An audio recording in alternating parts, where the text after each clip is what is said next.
Ya, halo pemirsa, apa kabar Anda hari ini? Langsung dari studio IDX Channel Jakarta, saya Prasetyo Wibowo kembali hadir dalam Market Review, program yang mengupas isu-isu penggerak ekonomi Indonesia. Dan kali ini kita akan membahas terkait dengan sektor kesehatan, di mana pemerintah sudah menghapus kelas rawat inap dari peserta BPJS menjadi KRIS.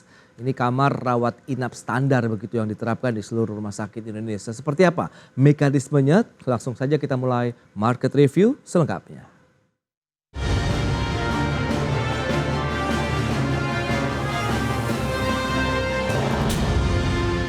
Ya, pemerintah resmi menghapus sistem kelas dalam pelayanan BPJS Kesehatan dan bakal menerapkan sistem kelas rawat inap standar atau KRIS.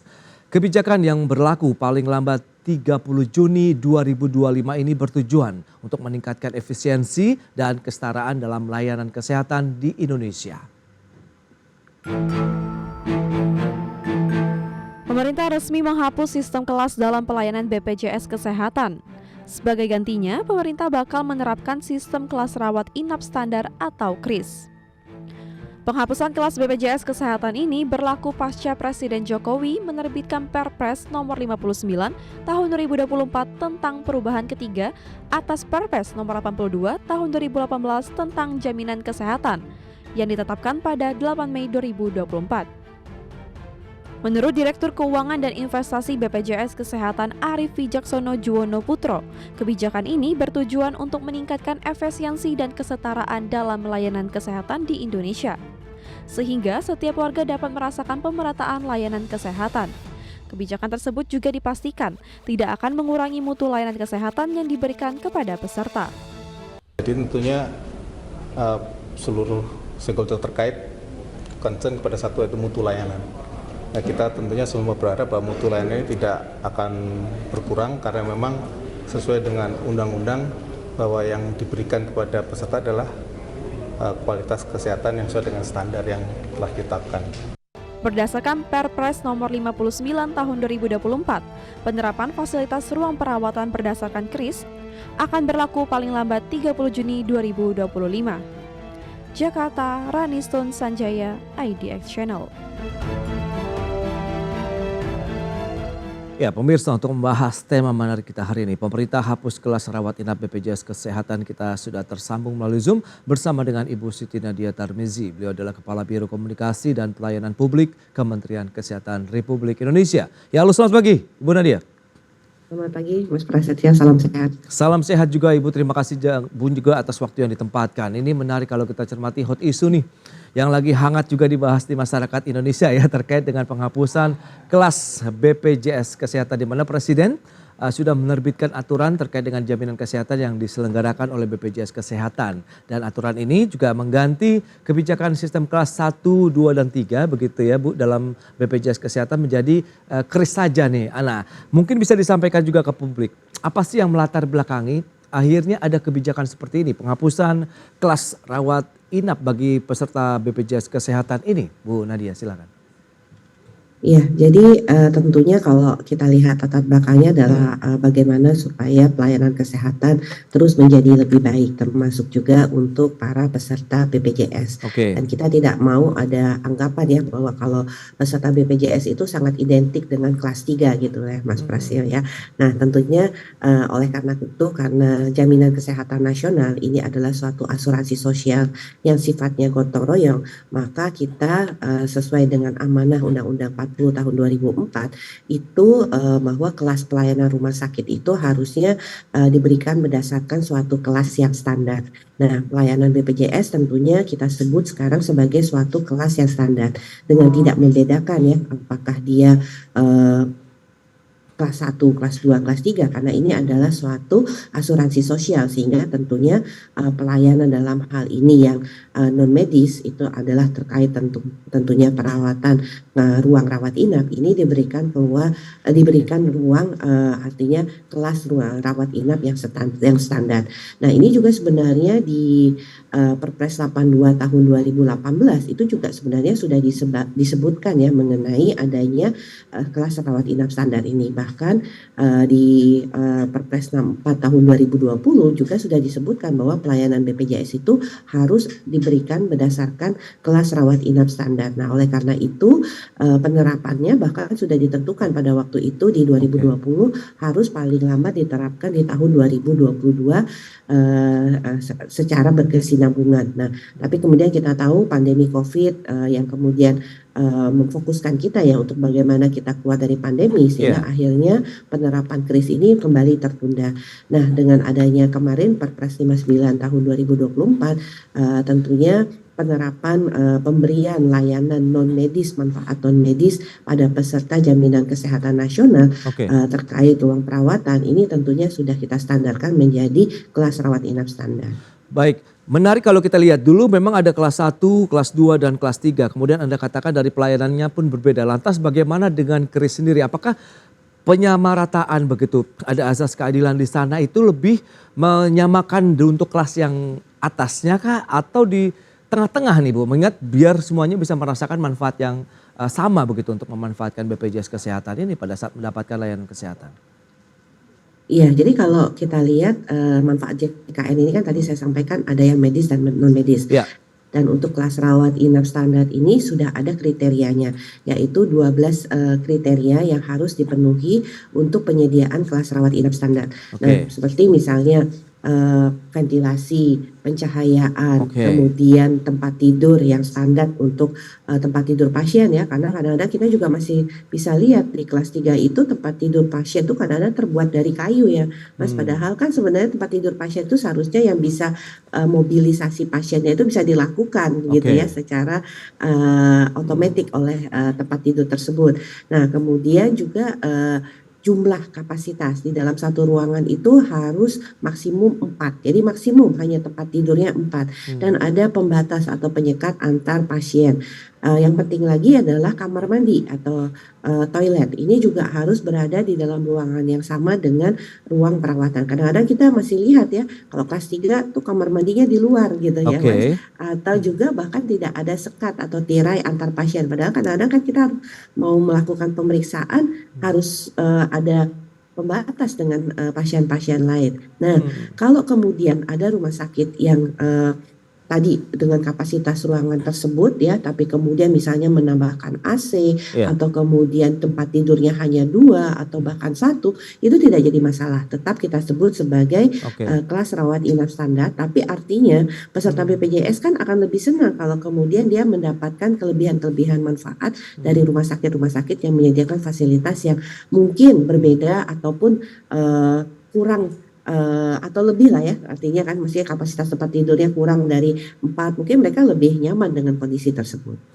Baik, lantas sejauh mana kesiapan ini kan tadi sempat dikatakan 2022 seharusnya diterapkan, kemudian ada pandemi COVID sampai dengan 2025 mendatang. Apakah selama masa itu persiapan juga dilakukan dalam artian infrastruktur yang seperti Anda katakan juga terus dilakukan oleh pihak-pihak rumah sakit? Kita bahas nanti di segmen berikutnya Bu Nadia, kita akan jeda dulu sebentar. Dan pemirsa tetaplah bersama kami.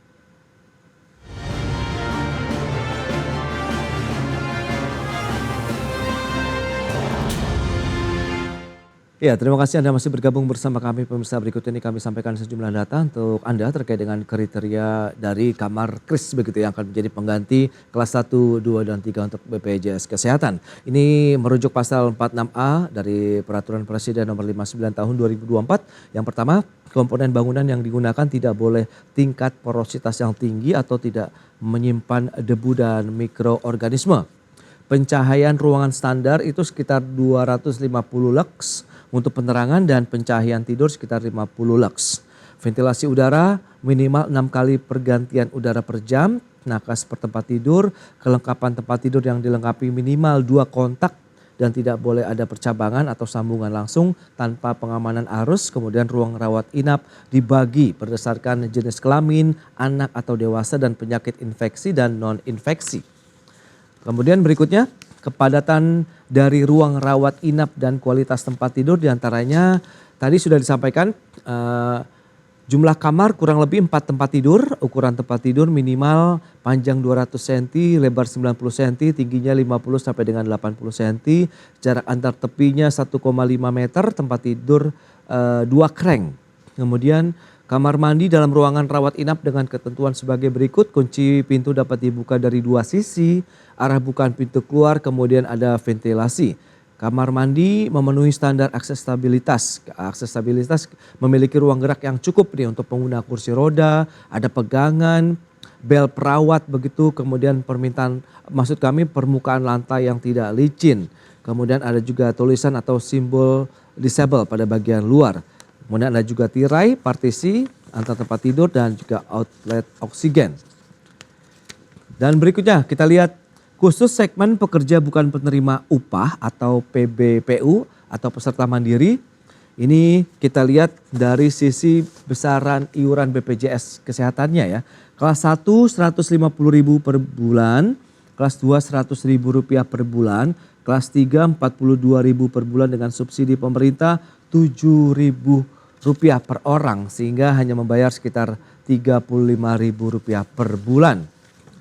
Baik, kita akan lanjutkan kembali perbincangan bersama dengan Ibu Siti Nadia Tarmizi, Kepala Biro Komunikasi dan Pelayanan Publik Kementerian Kesehatan Republik Indonesia. Baik, Ibu Nadia tadi sudah disampaikan beberapa kriteria, ada 12 kriteria. Nah, masalahnya sekarang kalau ini akan diterapkan tahun depan 2025, kesiapan dari rumah sakitnya sendiri seperti apa? Apakah pada saat dulu sempat dicanangkan 2022 persiapannya sudah cukup oke, sekarang tinggal mungkin di persiapan sedikit saja Bung yang harus dilakukan begitu Ibu. Silakan.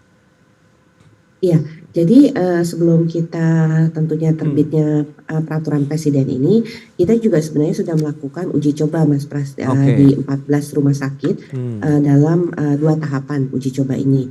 Nah, artinya kita melihat bagaimana kesiapan tadi ya.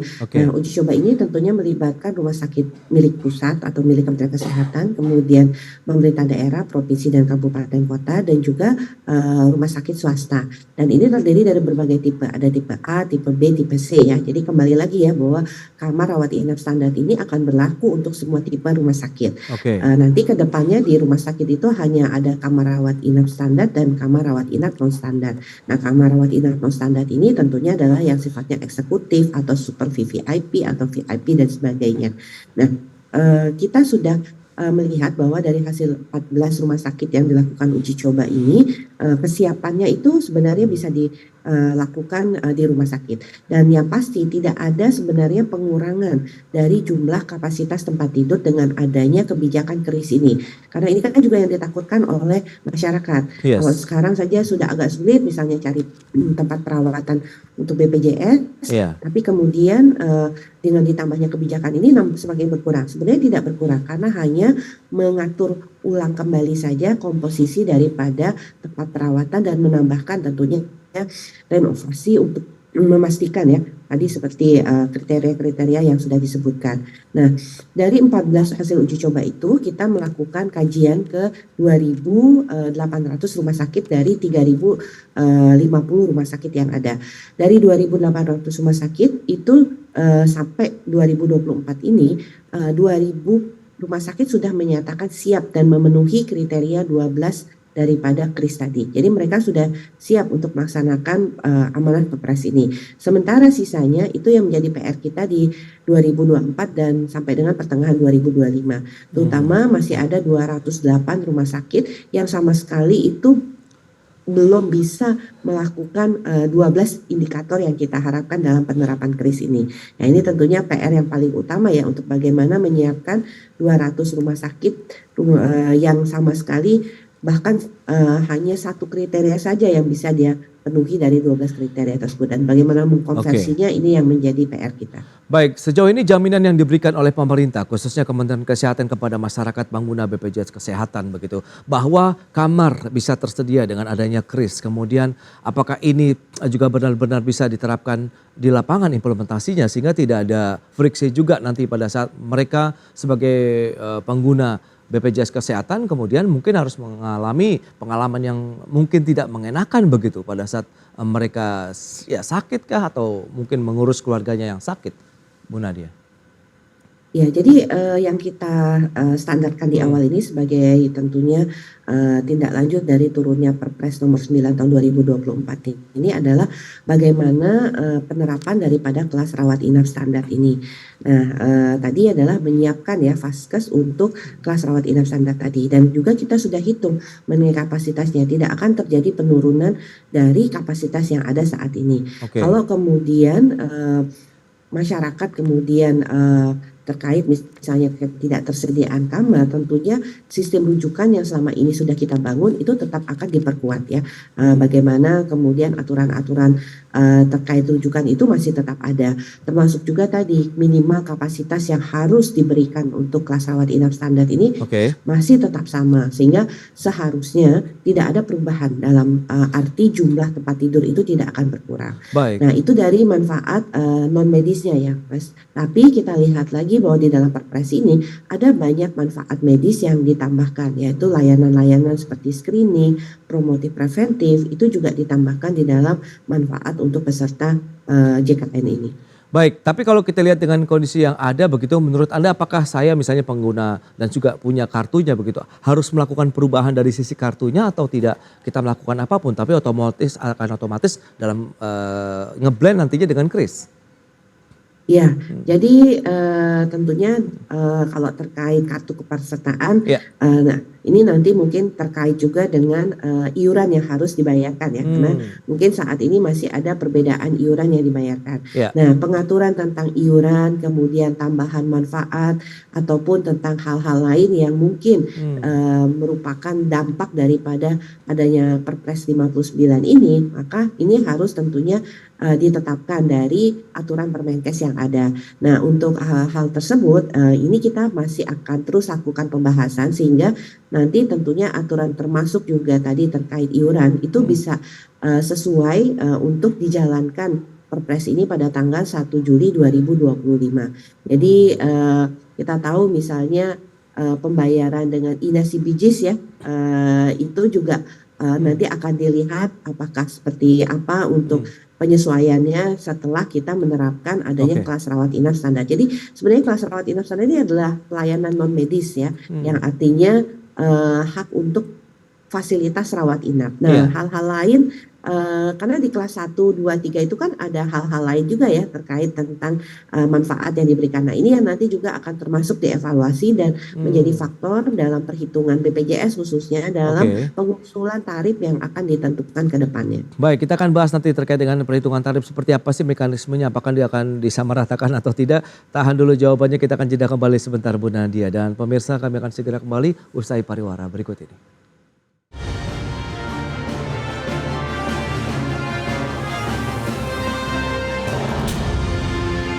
Ya, semakin menarik perbincangan kita bersama dengan Ibu Siti Nadia Tarmizi ya terkait dengan bahwa tadi kelas BPJS yang disamaratakan ataupun distandarkan dengan KRIS begitu, kamar rawat inap standar oleh pemerintah. Baik, Ibu Nadia, kita akan lanjutkan kembali. Nah, bicara mengenai mekanisme pembahasan iuran karena ini menjadi pertanyaan banyak orang juga ya semenjak berita ini muncul begitu di permukaan. Anda melihat bagaimana nanti? Apakah akan sama rata begitu karena dulu ada perbedaan kelas 1 dan 2, 3, kemudian bagaimana nanti penerapannya? Yang kelas 1 turun kah? Yang kelas 3 nambah atau bagaimana nih Bu? Silakan. Iya, jadi kalau kita lihat ya di Perpres Ya. 59 ini yang memang hanya mengatur pertama itu adalah Hmm, kelas rawat inap standar dengan 12 kriteria. Dan kemudian manfaat-manfaat apalagi yang ditambahkan serta tentunya ada perubahan-perubahan ya manfaat yang diberikan untuk peserta jaminan kesehatan.